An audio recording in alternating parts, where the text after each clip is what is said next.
Water signs, tignan po natin kung ano ang mensahe sa iyo ngayong araw. Keep in mind po na ito ay general reading lamang, so hindi po lahat ay makaka-relate, so be open-minded.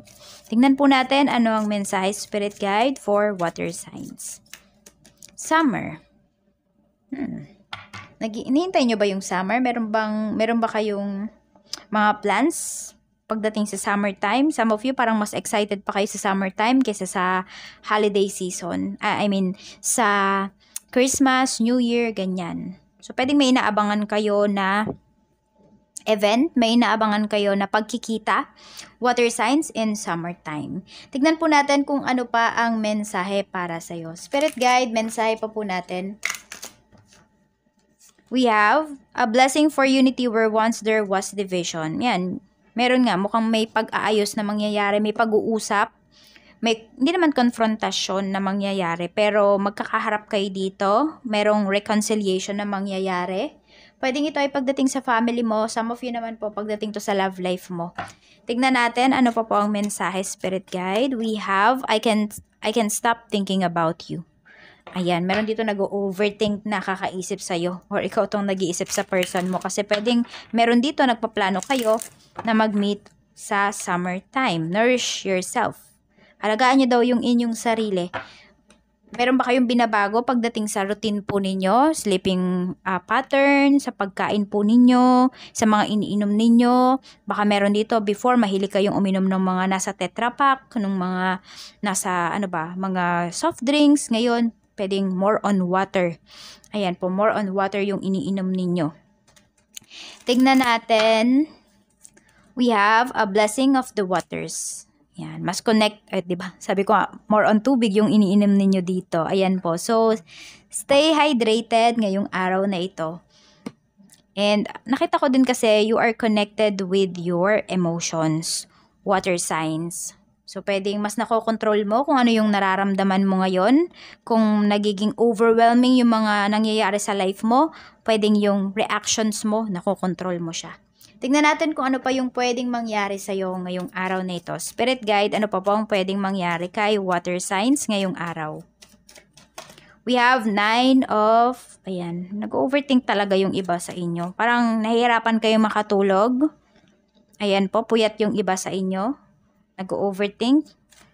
Tignan natin. Kapag nag-overthink kayo, ganyan, try nyong makinig nung Anima Christi sa YouTube.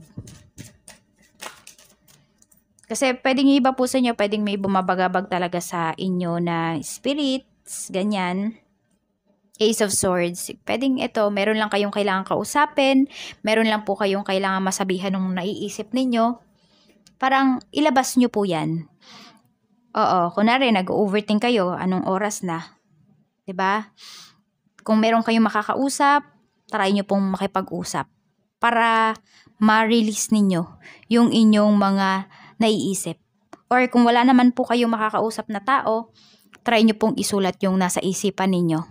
Ayan, wag nyo nang sunugin, siguro itapon nyo na lang sa sa tubig, sa bowl, ganyan, i-flush po ninyo. Ganun po yung gawin ninyo para ma-release nyo siya. Kasi madami sa inyo nag-overthink dito. Siguro nag-overthink kayo, ano bang gagawin nyo tomorrow, ano bang mangyayari tomorrow. So nangangamba kayo sa future. Sabi nga, nourish yourself. So alagaan nyo yung sarili ninyo. Ayan. We have the devil. Okay, yung iba sa inyo dito, mukhang may bumabagabag talaga sa isipan ninyo. Yung iba din po sa inyo, kung may naamoy kayo dyan sa lugar ninyo, parang amoy bulok, ganyan, amoy basta sobrang baho. Pwedeng mayroong Kaya magpatugtog po kayo ng Anima Christi. Tingnan natin. So alam niyo yung parang wala naman paggagalingan ng ganung kasangsang na amoy. Yung mabahong amoy, ganyan, parang nabubulok. Pero may naaamoy kayo. Magpatugtog po kayo ng Anima Christi. We have 8 of Wands. Okay, King of Pentacles. Mukhang may naghahabol dito regarding finances. Ayan po, pwedeng meron kayong kailangan bilhin at nahirapan kayo kung saan nyo ba kukuhanin yung pera. Tingnan natin.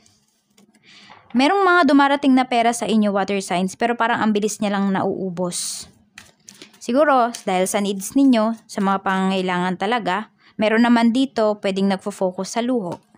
Ten of Pentacles. Kailangan lang talaga is magtulong-tulong pagdating sa pamilya.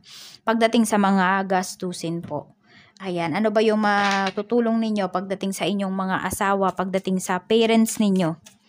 Tingnan natin. Spirit guide, ano pa po ang mensahe natin? We have Two of Cups pagdating sa trabaho. The Emperor. Meron tayo ditong Ten of Cups. Okay naman po pagdating sa trabaho. Maayos naman yung mga katrabaho mo. Pwede lang na ngayong araw na ito, water signs is meron kang makaka-group. Ayan, meron kang teammate talaga dito. At ayan, may pag-uusapan kasi, may dealings kasi dito. So, pwede po, ayan, may makakausap kayo. Pwedeng pagkakatiwalaan ka talaga dito ng boss mo. At magiging successful naman siya. Siguro kaya yung kinakabahan yung iba sa inyo kasi may presentation kayo ngayong araw na to. Pwedeng dito magbe-base water signs kung mapopromote ka ba. Or yung iba sa inyo pwedeng interview po ito. Baka may interview kayo ngayon. So good luck po. Ayan, nakikita ko naman yung iba sa inyo talaga makakapasa kayo dito sa interview ninyo. We have the Magician pagdating naman sa negosyo. We have Wheel of Fortune. So, kailangan focus talaga, hands-on pagdating sa negosyo. Nine of Wands. Nakakapagod yung araw na to, pero sulit na sulit. Tignan mo, we have Wheel of Fortune. Yung akala mo, wala kang magiging sales ngayong araw na ito, kasi iba sa inyo, nag-overthink kayo, nag-isip kayo ng mga negative. So, kunwari, yun yung nasa isip ninyo. Pero hindi yan mangyayari. Meron pa rin at meron kayong sales at mukhang mas malaki pa nga ngayong araw na ito, water signs. Kaya huwag kayong mag-isip ng mga negatives. Lalo na pag kayo po ay nagbi-business. Walang businesswoman, businessman na nag-isip na malulugi ako ngayong araw na to. Wala pong ganun. So, lagi kayong mag-isip ng positive at kung paano nyo mai-improve yung business ninyo. Tignan natin, pagdating naman po sa kaperahan, we have Ace of Swords. So, dalawang Ace of Swords na yung lumalabas dito. May new beginnings para sa inyo pagdating sa money. Pwede pong makiklear ninyo kung meron man kayong mga utang. Water signs, makiklear nyo po yan. We have Seven of Wands. Meron dito, ayan, mukhang tumatanggi na kayo. Pwedeng nagsasabi na kayo sa sarili ninyo water signs na hindi na kayo mangungutang. Meron naman po dito parang tumatanggi na talaga kayo kapag may nangungutang naman po sa inyo. Ayan, natututo na kayong mag-say no dito. Hindi na kayo yung tipong oo lang ng oo. Tapos medyo ayan, umiiwas din po talaga kayo. Meron kayong iniiwasan na pagkain dito, ganyan. Meron yata dito ay na-hospital na or meron kayong iniinom na maintenance. Kaya po, ito nag-iingat talaga kayo para sabihin natin, para hindi na lumaki yung gastos. Strength, nagpapalakas yung iba sa inyo dito. Or meron kayong skills na hinahasa. Ngayon, water signs. Mukhang, nagpo-focus talaga kayo dyan. Tahimik kayo ngayon. Tahimik yung life ninyo ngayon kasi nagpo-focus kayo dyan. Huwag kayong mag-alala kasi yung pagtahimik nyo na yan, meron naman talaga yung kapupuntahan. Water signs, okay? Magagamit nyo po yan kung ano man tong skills na hinahasa ninyo, ini-enhance ninyo ngayon. Tignan po natin pagdating sa love life, we have Page of Swords, may nag-i-stalk sa'yo dito, merong tao na gusto kang makausap. Iba sa nyo, pwedeng iniiwasan nyo. Ace of Pentacles. So, yes, merong gustong makipag-usap sa'yo dito. Ten of Pentacles, pwedeng asawa mo to. Or yung iba po sa inyo, pwedeng, hindi naman kayo magkaaway, pero mukhang meron siyang gustong sabihin, merong gustong i-offer sa'yo yung asawa mo or yung person mo, water signs. Tingnan natin. Spirit guide, ano pa po ang mensahe natin? We have wedding rings. Meron na magpapakasal dito. Meron na po dito na parang yun na, doon na papunta yung usapan ninyo. Actually, meron dito na pe-pressure siya sa family niya. Hindi ko alam kung ikaw ba yan, water signs. Ayan po. So, ayan lang po ang mensahe sa inyo ngayong araw. Punta na po tayo sa ating free reading. And eto naman po is for Cancer, Pisces, and Scorpio. Ito kay water signs. Okay, this is for Rochelle Ordiliano. March 13, 1977. Question. May iba na ba ang kinakasama yung person ko sa ibang bansa? Thanks po. Tignan natin. Four of Cups. Oo.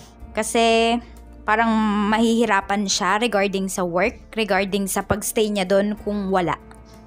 Parang because of ano lang, of work. Yun yung nakikita ko dito. Kaya siya may kinakasama. The Tower. Oh, meron. Pero mukhang naghiwalay na sila. Parang ano lang, gamitan lang yung nangyayari dito. Yun yung nakikita ko. Pagdating dito sa person mo, parang no choice lang siya. Kasi, ayan o. Because of money lang talaga. Parang need niya lang yung tao na yon para makapag-stay siya doon. So, yes, meron. Pero, ayun nga, pwedeng hiwalay na nagkaroon. Pwede, ganyan. So, ayan po. Maraming salamat at punta na po tayo sa question number 2. Ito naman po ay kay Miss Lisa Tapping. Ayan. So, 2 times niya na itong nag-comment. Ayan. Binabasa ko kasi yung mga comments niya. Tinitignan ko kung sino ba yung sumusunod. Okay. Ito ay para sa asawa niya, Ricardo Tapping. Ayan. Di ko alam kung tama ba yung yung pronunciation ko po ng surname. Pero ayan. Feb 22, 1960. Kung makakaahon pa ba siya sa kahirapan. Ayan. The Lovers. Kailangan nyo pong magtulungan. Okay? Magtulungan po kayong dalawa. Kasi energy nyo paras yung lumalabas dito. Tsaka gawin po ng asawa mo kung ano ba talaga yung skills niya. Ano ba yung pwede niya pang i-improve. Pagdating sa kakayahan niya. The Hierophant. Energy nyo talaga yung lumalabas dito. Ayan, so parang tulungan talaga. Queen of Pentacles, ikaw po yung makakatulong sa kanya, yun yung lumalabas dito. Makakabawi siya, pero with your help. Ayan po.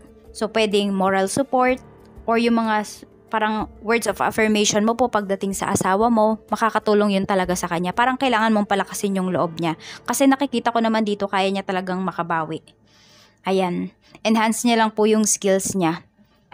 So ayan lang po, hindi pa huli ang lahat, 'di ba? Yan lang po, maraming salamat, and sa mga gusto pong sumali dito sa ating free reading,